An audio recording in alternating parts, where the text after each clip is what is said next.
তিন শ্রেণীর মানুষকে আল্লাহ সাহায্য করা ওয়াজিব হয়ে যায়। তার এক, যে ব্যক্তি বিবাহের প্রস্তুতি নিয়েছে, যে বিবাহ করেছে, তাকে আল্লাহ সাহায্য করবেন। বিবাহ করলে রুজি বরকত বৃদ্ধি হয়ে যায়, বিবাহ করলে রুজি বরকত বৃদ্ধি হয়ে যায়। এই জন্য যুব সমাজ, তোমাদের অভিভাবকদেরকে বলে গেলাম, আপনার ছেলে আপনার মেয়ে যদি বালেগ হয়ে যায় তাহলে দ্রুত বিবাহ দিয়ে দিবেন, দ্রুত বিবাহ দিয়ে দিবেন। আজকে সমাজে জেনাকে সহজ করা হয়েছে, বিবাহকে কঠিন করে ফেলা হয়েছে। তাই তো জেনা ব্যভিচার বেশি, বিবাহ করতে কঠিন, বিবাহ করতে লক্ষ লক্ষ টাকা এখন মোহর দিতে হয়। অথচ রাসূল বলছেন, তোমার যদি একটা লোহার আংটি থাকে, আংটি দিয়ে বিবাহ করো। তোমার কি সূরা জানো, ইখলাস ফালাক নাস? হ্যাঁ জানি, তাহলে সূরা শিখিয়ে দিয়ে বিবাহ করো। বিবাহ খুব সহজ, বিবাহ খুবই সহজ।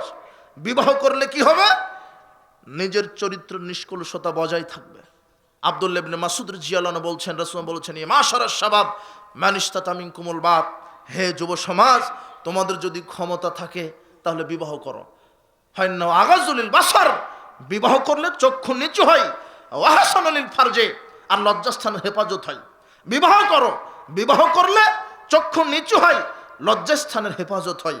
যুব সমাজ, তোমাদের চরিত্র নিষ্কলুষতা বজায় রাখতে বিবাহ আবশ্যিক, বিবাহ করতে হবে দ্রুত।